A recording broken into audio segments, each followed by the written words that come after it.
So hi everyone, welcome back to my YouTube channel. Today we are going to discuss a topic which is grade of bolt.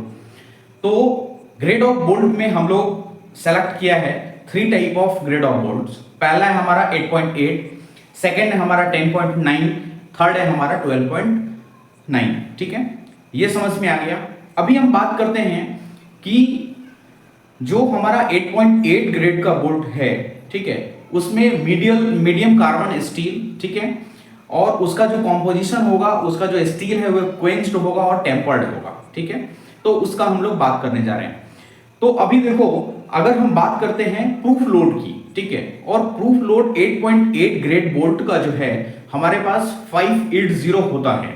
ठीक है, और अगर minimum yield strength की बात करें हम लोग 8.8 ग्रेड बोल्ट का, तो वो हमारे पास 640 मेगा पास्कल्स होता है। ठीक है, मेगा पास्कल को आप न्यूटन मीटर भी, न्यूटन पर mm स्क्वायर भी बोल सकते हो। ठीक है, देन जो है अगर हम अल्टीमेट टेंसाइल स्ट्रेंथ की बात करें 8.8 ग्रेड बोल्ट की, तो वो होता है 800।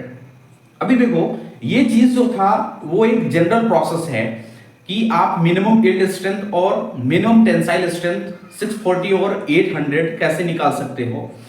जो जनरल मेथड और लोगों ने भी बताया है, उसी के हिसाब से हम जो है सबसे पहले अगर 8.8 है तो 8 इंटू 100 करेंगे तो 800 हमारा minimum tensile strength mega pascals होता है।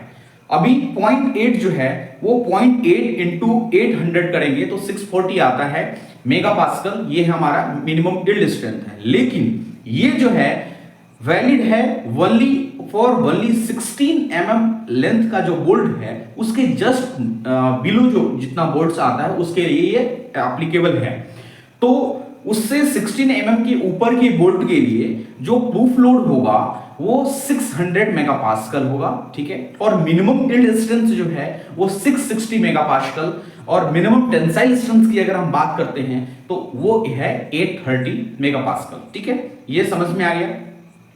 सेम उसी टाइप से हम अगर 10.9 ग्रेड की बात करते हैं तो उसमें हमारा ये निकालने का ये तरीका नहीं होगा कि 10.9 है मतलब 10 इंटू 100,000 मेगा पास्कल हमारा मिनिमम टेंसाइल स्ट्रेंथ होगा। ठीक है, और 900 मेगा पास्कल हमारा यील्ड स्ट्रेंथ होगा। ये बिल्कुल गलत है।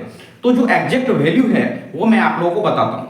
वो 10.9 ग्रेड का जो बोल्ट है उसमें सबसे पहले मैं बता दूं कि वो एलॉय स्टील, ठीक है, क्वेंच्ड और टेम्पर्ड, ठीक है, वो ग्रेड का बोल्ट होगा।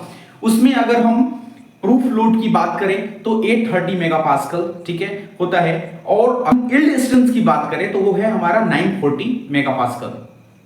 अभी हम नेक्स्ट पे चलते हैं। क्लास जो है हमारा 12.9 में भी जो ऊपर हमने तरीका बताया वो एप्लीकेबल नहीं होगा। उसका भी जो एग्जैक्ट वैल्यू है वो हमारा है 1220 मेगापास्कल जो है हमारा मिनिमम टेंसाइल स्ट्रेंथ है, और 1100 जो है हमारा मिनिमम यील्ड स्ट्रेंथ है, और प्रूफ लोड जो है हमारा 970 मेगापास्कल है।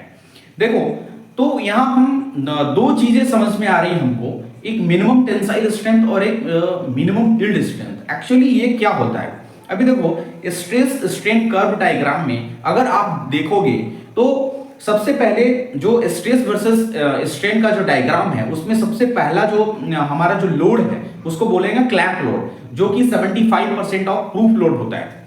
तो वहां तक मटेरियल एलोकेशन में कोई प्रॉब्लम नहीं होता है, इतना टेस्टिंग में कोई प्रॉब्लम नहीं होगा। इसके बाद आता है प्रूफ लोड। ठीक है, जो प्रूफ लोड लगभग जो है 79% से 95% तक होता है।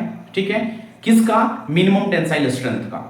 ठीक है, अभी उसके जस्ट बाहर जाएंगे तो हमारा आता है मिनिमम यील्ड स्ट्रेंथ। अभी देखो, मिनिमम यील्डिंग पॉइंट पे क्या होता है कि वहां पे से मटेरियल जो है वो डिफॉर्म होना चालू हो जाता है। ठीक है, वो मटेरियल का एक मैक्सिमम विड्रॉल का एक पॉइंट है कि जहां से डिफॉर्मेशन जो है वहां से स्टार्ट होगा, और कहां तक डिफॉर्मेशन होगा? मिनिमम टेंसाइल स्ट्रेंथ तक जो है हमारा डिफॉर्मेशन होगा। ठीक है, वो उसका एक ब्रेक इवन पॉइंट।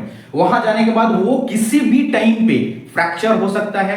ठीक है, वो टूट सकता है। तो वो क्या है, किसी भी बोल्ट्स का मैक्सिमम मिनिमम टेंसाइल स्ट्रेंथ जो है वो ब्रेक इवन पॉइंट है, वो फ्रैक्चर पॉइंट बोल दो उसको। ठीक है, उस पॉइंट के बाद वो मैक्सिमम इलोंगेट होके वो क्या होगा, ब्रेक हो जाएगा।